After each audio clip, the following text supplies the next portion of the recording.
Vous faites la queue patiemment. Le café du matin, c'est sacré. Vous respectez l'ordre, comme tout le monde. Et là, quelqu'un arrive, vous jauge du regard et passe nonchalamment devant tout le monde. Votre première pensée? Quel culot! C'est juste une personne impolie, n'est-ce pas? Et si je te disais que cette petite scène anodine est une fenêtre ouverte sur une psychologie bien plus sombre, car le rapport d'une personne aux règles, qu'elles soient sociales, légales ou même triviales, est l'un des indicateurs les plus fiables pour démasquer un psychopathe. Oublie les clichés d'Hollywood. Le psychopathe n'est pas forcément le tueur en série caché dans l'ombre. Le plus souvent, c'est ton collègue, ton voisin, parfois même un membre de ta famille. Une personne charmante en surface, mais qui opère selon un code totalement différent. Pour toi et moi, les règles sont un contrat social. Une structure qui permet à la société de fonctionner. On ne se gare pas sur une place handicapée parce qu'on a de l'empathie.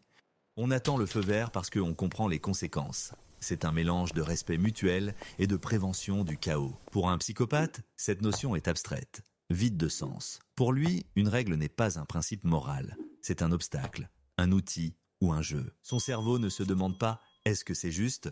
mais « qu'est-ce que ça me rapporte ?» et « puis-je le faire sans me faire prendre ?» Ce manque d'empathie et de conscience morale crée une relation très particulière aux règles qui se manifestent en 4 comportements typiques. Apprends à les reconnaître. Premier comportement, le juriste des règles. Celui-ci ne viole pas ouvertement les règles. Au contraire, il les connaît mieux que personne. C'est son arme. Il les tord, les interprète, les utilise pour piéger les autres. Il exploite chaque faille, chaque zone grise, pour arriver à ses fins, tout en gardant une apparence irréprochable. Exemple concret au bureau. Une politique interne stipule que les rapports de projet doivent être soumis le vendredi à 17h. Tout le monde s'y plie. Le psychopathe juriste, lui, a lu la note de service de 20 pages.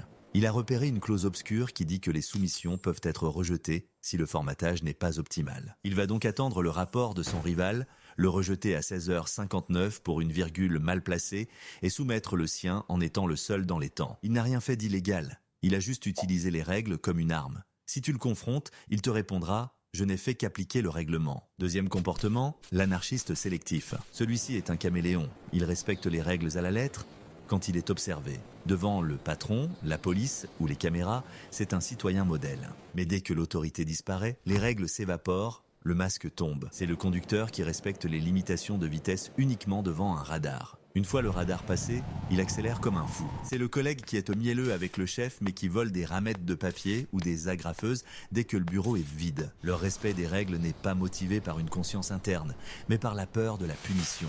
Si le risque est nul, la règle est nul. Troisième comportement, le créateur de ses propres règles. Ici, on touche à la grandiosité et au narcissisme. Cette personne ne se sent pas concernée par les règles communes. Pourquoi?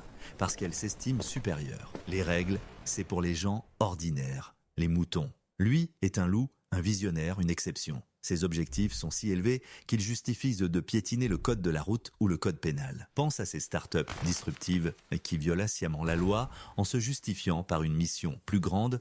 On change le monde, donc les vieilles règles ne s'appliquent pas à nous. C'est aussi le voisin qui se gare systématiquement sur 2 places parce qu'il ne veut pas abîmer sa nouvelle voiture, qui est évidemment plus importante que le bien-être de 10 autres conducteurs. Leur justification n'est jamais « j'ai eu tort ». C'est toujours « je suis dans mon droit » ou « vous ne comprenez pas ma situation/vision ». Quatrième comportement, le testeur de chaos. Celui-ci est peut-être le plus déroutant. Il ne viole pas toujours les règles pour un gain matériel ou un avantage stratégique.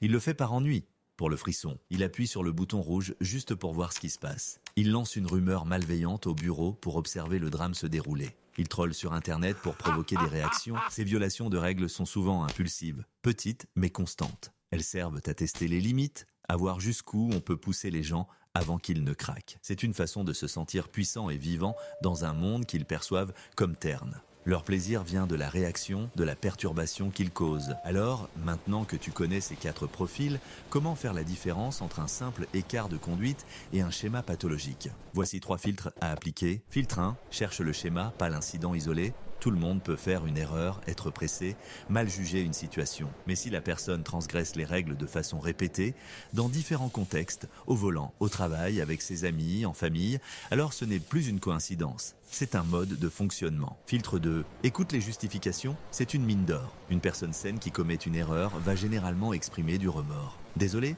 je n'ai pas fait attention. Le psychopathe, lui, va rationaliser, blâmer les autres ou minimiser. Tout le monde le fait. La règle est stupide. Arrête de faire un drame pour si peu. L'absence totale de culpabilité ou de honte, est un immense drapeau rouge. Filtre 3. Fais confiance à ton instinct. Notre cerveau est câblé pour détecter l'injustice et la triche. C'est un mécanisme de survie sociale. Si une personne te met constamment mal à l'aise, si tu as l'impression qu'elle joue avec des règles différentes, même si tu ne peux pas mettre le doigt dessus, écoute cette sensation. Alors, que faire si tu penses avoir identifié une telle personne dans ton entourage? N'essaie pas de la changer. N'essaie pas de lui faire comprendre la morale. C'est comme expliquer les couleurs à un aveugle. Tu vas t'épuiser. La seule stratégie gagnante est de se protéger. Fixe des limites claires et infranchissables.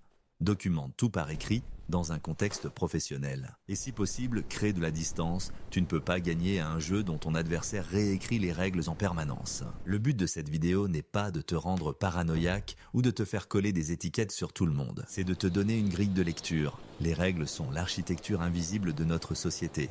Elles sont fondées sur la confiance et l'empathie. Comprendre ceux qui voient cette architecture non pas comme un abri, mais comme un simple terrain de jeu, c'est se donner le pouvoir de protéger ton propre espace et ta tranquillité d'esprit. La prochaine fois que quelqu'un grillera la queue, regarde au-delà de l'acte. Regarde le message qu'il envoie sur sa vision du monde et agis en conséquence.